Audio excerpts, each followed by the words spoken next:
Alex Kupershmidt was born in the year 1960 in Lviv, Ukraine. He graduated from Christopher Columbus High School in the Bronx, New York. I wanted to be an animator since I was a very little kid. When I was in college, I had an opportunity to see a Disney film, which was Three Caballeros. I thought that's the studio I wanted to work at. He was also inspired by Mowgli, a Russian animated film based on the Jungle Book. Мог ли когда-нибудь волк похвастать, что у него в семье человек? He attended the animation department at the School of Visual Arts in New York and joined Disney at the opening of the Florida studio in 1989. Alex's Disney debut was on Roller Coaster Rabbit. Uh-oh.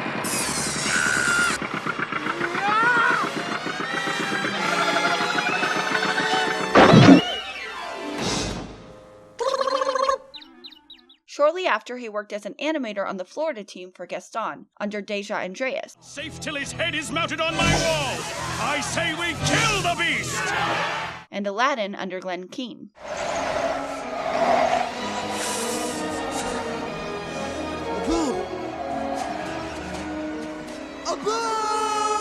Working around such great talent paid off, and on Disney's next film, Alex was promoted to supervising animator on The Lion King.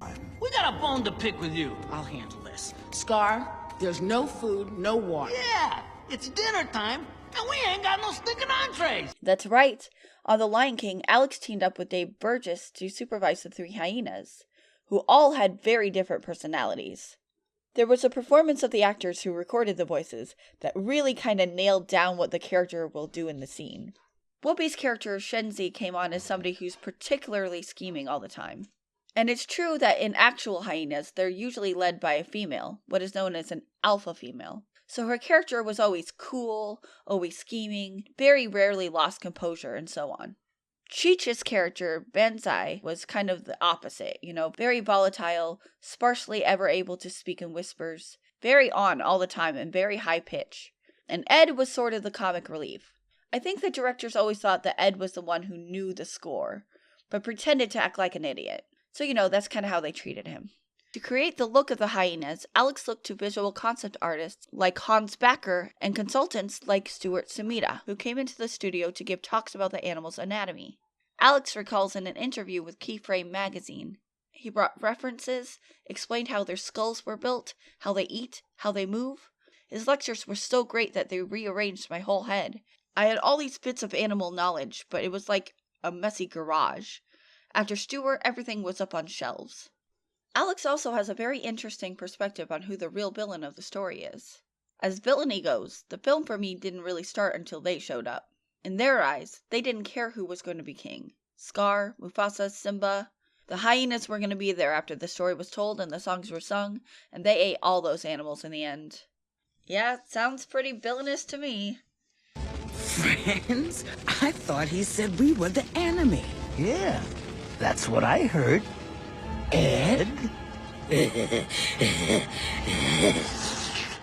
Once he finished with the Laughing Trio, he moved on to Mulan, where he supervised General Lee. Number one in his class, extensive knowledge of training techniques, and impressive military lineage. I believe Li Shang will do an excellent job. And Khan. The horse. Okay, how about this? Excuse me, where do I sign in?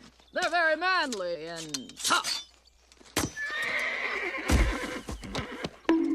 I'm working on it. From there, he hopped over to the end of production of Tarzan to animate some uncredited work. Then he backflipped into one of his most popular characters. Can you guess? Stitch from Lilo and Stitch.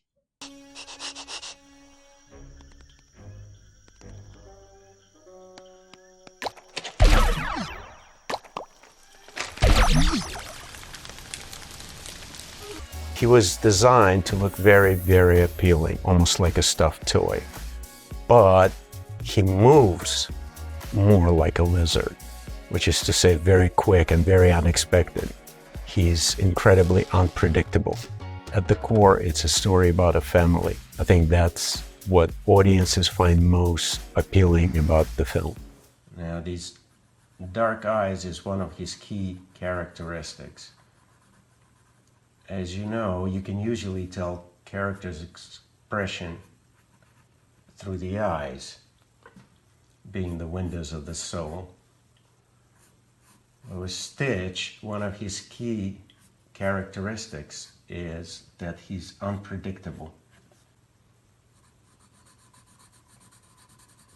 So, having his eyes so dark, it's always difficult to read his expression and makes him an unpredictable character. Comfy. Hey, what is the matter with you? Be careful of the little angel. It's not an angel, Lilo. I don't even think it's a dog. Brother Bear was the next film that Alex worked on, and again he scored one of his biggest roles yet. Coda. Oh, good! How you doing? Guess you didn't see the trap, huh? I saw it from a mile away. You must be pretty embarrassed. Don't worry. I won't tell anyone. When Disney's Florida unit shut down in 2004, Alex moved to the Burbank studio, where he impressively made a relatively smooth transition from 2D to 3D animation, starting with Chicken Little and moving on to Meet the Robinsons and Bolt. He made a short detour on how to hook up your home theater. The Hi-Fi IY, HDMI, the heebie-jeebies, and E equals MC squared. Oh, and don't forget the batteries. They're not included. He got some bigger assignments on Princess and the Frog, where he was the lead animator on the Mob Shadows. Too sweet!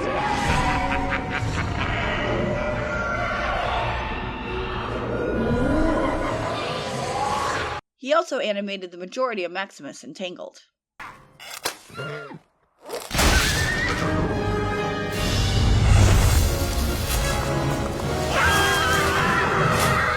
Alex is still working at the studio today. Since Tangled, he's been working as a 2D lead on such films as Zootopia, Moana, Wreck-It Ralph, Frozen 2, Raya and the Last Dragon, and Encanto. He's such an interesting guy. Unfortunately, I couldn't find as much information out there as I would like. If there are any Disney podcast producers out there, you should definitely ask him for an interview. What I did learn was fascinating. What an amazing guy. If you like Lilo and Stitch, check out my Andreas Deja video here. This is the guy who animated Lilo. And if you like more modern animators, check out my episode about James Baxter. Very cool dude. That's it for this episode. Thanks for watching. I'll see you next time.